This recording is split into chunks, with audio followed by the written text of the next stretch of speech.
5 minuticos para contarles un caso emblemático en Cartagena de recuperación de espacio público, el caso de Puerto Duro. Puerto Duro es el sitio, quizá el último sitio de Cartagena, cercano al centro histórico, que, perdonen la expresión, parece un chiquero. Ahí donde está el antes, estamos hablando de lo que teníamos en el año 2008, 2009, lo que recibí yo, todo tipo de elementos, de pronto porque algún político en su momento les dio permiso para instalar unos kioscos, que son los que ustedes ven allá, y empezamos ese proceso de recuperación del espacio público con todas las dificultades que eso entrañaba. Sigue. Eso era lo que teníamos, y hoy usted puede, si tiene tiempo, llega a la India Catalina. Hoy hemos dispuesto un espacio de más de 9.500 metros cuadrados, paseo peatonal, que con, insisto, muchas dificultades y con bastantes recursos pudimos realizar y culminar de manera exitosa. Siguiente. Aquí tenemos otros casos emblemáticos, la recuperación de la Matuna.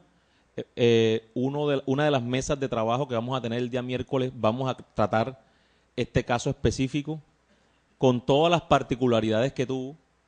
Teníamos una plaza en pleno corazón del centro histórico, que es el área de la Matuna, completamente invadida de todo tipo de ventas, todo tipo de cambuches, restaurantes al aire libre, cocinas en carbón. Era realmente un tema vergonzoso. Sigue. Eso era además, un parqueadero público. La mitad de la gente que venía del centro parqueaba ahí. Hoy tenemos una plaza completamente revitalizada, con jardines, un espacio de tertulia, porque Cartagena es eso, un espacio para conversar. Siguiente. Este fue un caso realmente complicado de recuperación. Insisto, vamos a analizarlo en una de las mesas, porque ahí se confrontaba, la mitad de la gente me decía, ¿cómo es posible que usted vaya a quitar el sabor culinario de Cartagena, representado en restaurantes al aire libre, con las peores condiciones higiénicas que usted se pueda imaginar? Pero era un tema cultural arraigado, y vaya a devolver una plaza que no va a tener ninguna utilidad. Hoy esa es la Plaza Yo Arroyo, ya le voy a mostrar cómo va. Pero ahí hubo todo tipo de problemas. Yo creería que de los pocos, gracias a Dios, problemas disciplinarios que he tenido ha sido por actuar. Fíjense cómo son las cosas. Siempre ha sido así. Entonces, allí teníamos todo tipo de elementos de mercado. Estamos hablando de la mitad del centro histórico. Yo le invito a que hoy recorra eso. Y bueno, hoy tenemos eso, Jorge. Siguiente. Hoy es la Plaza Yo Arroyo, la que está allá, no se ve muy bien, no le pude tomar muy bien la foto, pero eso era lo que teníamos. Entonces la mitad decía que estábamos acabando con el patrimonio culinario cultural de Cartagena, la mosca elegante, así le conocían. Y toda la gente en la Matuna de estrato 1, 2, 3, 4 y 5 iban realmente a almorzar allí, en ese sitio, porque realmente la sazón es buena. Hoy, para que no me miren maluco, como decimos, hoy esas personas hoy no, pues en su momento, logramos incluirlas en unos procesos de formalización económica, y ahí ha estado el éxito de este trabajo, porque, insisto, a mí me toca trabajar todos los días con vendedores informales, la gente que por necesidad y por un tema de pobreza extrema y social, es decir, los invasores, no los inversionistas, nos tocó ofrecerles alternativas, ¿no? Nosotros hemos soportado este plan de recuperación de espacio público y transformación urbana, obviamente ofreciendo las alternativas que nuestra Corte Constitucional y nuestra Constitución, por ser Estado Social de Derecho, nos obliga a hacerlo, y lo hemos hecho de la mejor manera. Pero a pesar de eso, entonces, ahí es donde viene este tema. Hemos tenido realmente muchos obstáculos, incluso jurídicos. Sigue, Jorge, para ver qué más hay. Bueno, esos son otros temas, callejones de la Matuna. Ahí está el estado actual. Sigue, Jorge. Y hemos logrado, pues, avanzar en un programa de espacio público que ha permitido recuperar más de 150.000 metros cuadrados de espacio público. Ojo, no son bienes de uso público. Hemos hecho, por supuesto, mucho más con ayuda de todas las autoridades, pero solo espacio público, 150.000. Se han formalizado más de 1.800 negocios informales en Cartagena. Es decir, gente que estaba en la calle a la intemperie, sol, lluvia, y le hemos entregado esas alternativas socioeconómicas. El tema de espacio público se ha vuelto estratégico y visible en la agenda de ciudad. Las recientes encuestas de Cartagena Cómo Vamos, que es la herramienta que hace seguimiento a la gestión de la administración, nos ubican entre los primeros 5 lugares sobre, bueno, o casi al nivel de educación, salud, pobreza, empleo. Es realmente un logro porque hemos podido visibilizar. Y se han mejorado urbanísticamente algunas zonas que antes no eran ningunos espacios públicos, eran espacios completamente privatizados. Entonces, como para concluir esta primera parte, definitivamente, muy recientemente en Cartagena descubrimos que el espacio público existe. Sí, solamente las últimas administraciones han emprendido un proceso realmente serio y han puesto en primerísimo plano el tema de espacio público, primeramente a raíz de las obras del Sistema Integrado de Transporte Masivo Transcaribe, que tengo que decirlo, es la única ciudad, la primera ciudad que empezó la construcción de su sistema y todavía no continúa, no hemos concluido. Y ha sido, por supuesto, en gran parte por, y la mayoría de esos temas han sido por tema de espacio público. Entonces, la recuperación del espacio público no solo contribuye a mejorar la percepción de seguridad, y eso lo hemos entendido, sino que impacta el medio ambiente y se desconfigura esa triada delincuente, entorno y víctima. Cuando hacemos procesos como este, lo hemos entendido nosotros, propiciamos ambientes mucho más seguros. Jorge, devuélvete.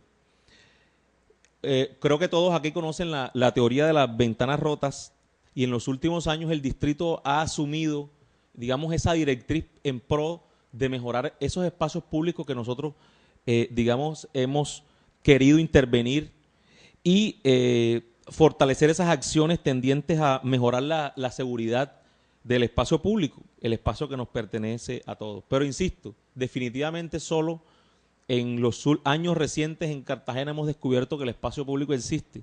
Y yo lo digo, digamos, un poquito con burla, porque nos acostumbramos los cartageneros y quizás en muchas ciudades y municipios del país a las ocupaciones indebidas del espacio público. Yo recuerdo que recientemente cuando estaba cursando mi primaria, yo caminaba por la avenida Venezuela, estoy molestando, ¿no? Por la avenida Venezuela y realmente a mí la ocupación del espacio público no me impactaba. Yo no podía caminar, pero permiso, que voy para el colegio. Y pensar que ahora que recibí el cargo, hace 4 años, ahí había más de 500 personas de todo tipo de ocupaciones. Estamos hablando de la avenida central del centro histórico, la que va de la India Catalina hacia la Torre del Reloj. Más de 500 ocupaciones irregulares del espacio público.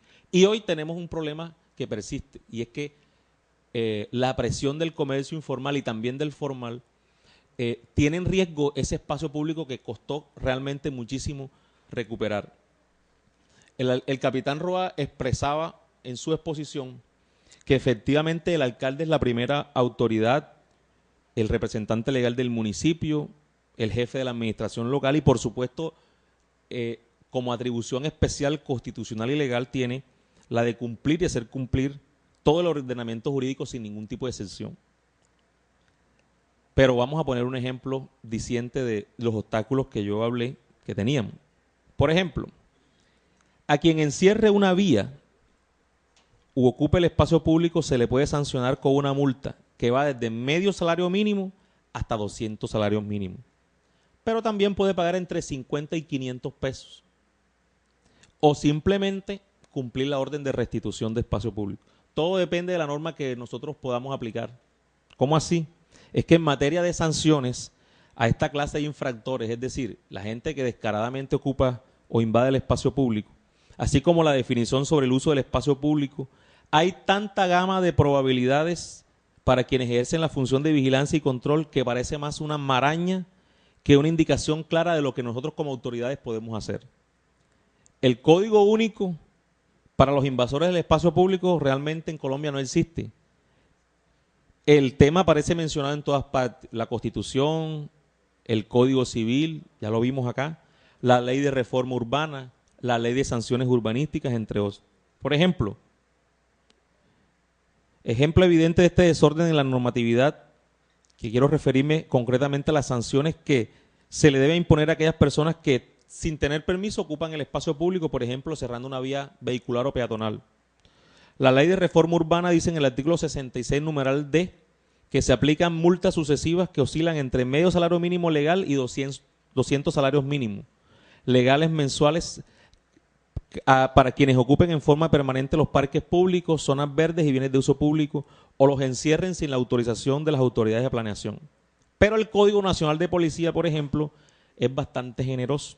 En el artículo 16 dice que el que obstaculice el tránsito de personas o vehículos en vía pública incurrirá en una multa de 50 a 500 pesos. Recordemos que el Código Nacional de Policía, que hoy rige y que hoy es el instrumento que tenemos para proteger los bienes de uso público, es del año 1970. Seguramente 500 pesos en esa época era bastante, pero hoy la moneda es bastante pequeña. Esa es la solución, precisamente, la indexación. Entonces, las normas que las autoridades podemos aplicar no son para nada preventivas. Ese es un tema que también viene en la discusión que en la exposición que colocó acá el capitán Roa. Efectivamente, a la Policía Nacional se le confía todas las labores de prevención y de la custodia de la guardia y la integridad del espacio público. Pero aquí viene el problema, y es que como son normas administrativas, por supuesto tenemos que garantizar el debido proceso al infractor. Y enfrente de nuestras narices, como ciudadanos, y enfrente de nuestras narices como autoridades, tenemos que enfrentarnos nosotros, como autoridades, a largos y tediosos procesos administrativos que realmente vencen la resistencia de cualquiera. Me decía un alcalde local, el alcalde de la localidad histórica, que en su despacho tenía más de 2.000 procesos de restitución de bienes de uso público y para poder darle trámite tenía 3 funcionarios. ¿Por qué? Porque efectivamente el Código de Policía establece que a la policía le compete la vigilancia preventiva de los bienes de uso público, pero en la práctica no hay ningún protocolo que establezca qué tiene que hacer un policía. Y lo peor del cuento, y lo entiendo perfectamente, es que muchas veces cuando se actúa se ven enfrentados a serios procesos disciplinarios, sino más cuando llegan las acciones de tutela. Entonces, la reforma, o por lo menos el estudio del Código Nacional de Policía, y que establezca, por una parte establezca herramientas preventivas, pero por otra también correctivas con multas severas. Es que realmente la discusión aquí tiene que ser que invadir, ocupar irregularmente un espacio público o un bien de uso público tiene que doler y la gente tiene que pensarlo 2 veces. Se los digo aquí como experiencia. A nadie le interesa. Para ellos estas normas son un canto a la bandera. Nosotros como Estado tenemos que ver qué hacemos. Segundo, el tema de la famosa confianza legítima. Ese ha sido nuestro dolor de cabeza. Voy muy rápidamente a establecer cómo ha sido la evolución jurisprudencial del tema de la confianza legítima, que efectivamente es una excelente herramienta para equiparar al ciudadano de a pie, el vulnerable, el que no tiene otro remedio que acudir a la calle e invadir, y por otro lado, la obligación del Estado de proteger el espacio público.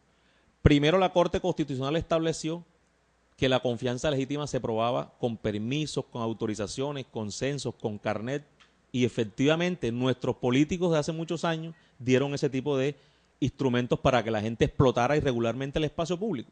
Esa no es la discusión. Luego los municipios y las ciudades como Cartagena hicieron un gran esfuerzo.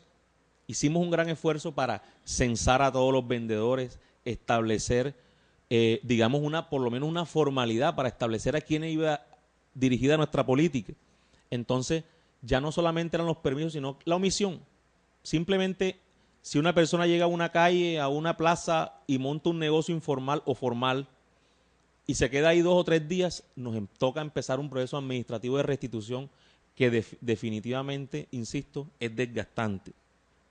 Y recientemente, a través de una sentencia, la T244 de 2012, ya llegamos al extremo. Voy a contar rápidamente lo que pasa en Cartagena. Tenemos hoy la obra de Trascaribe, va a pasar por Basurto.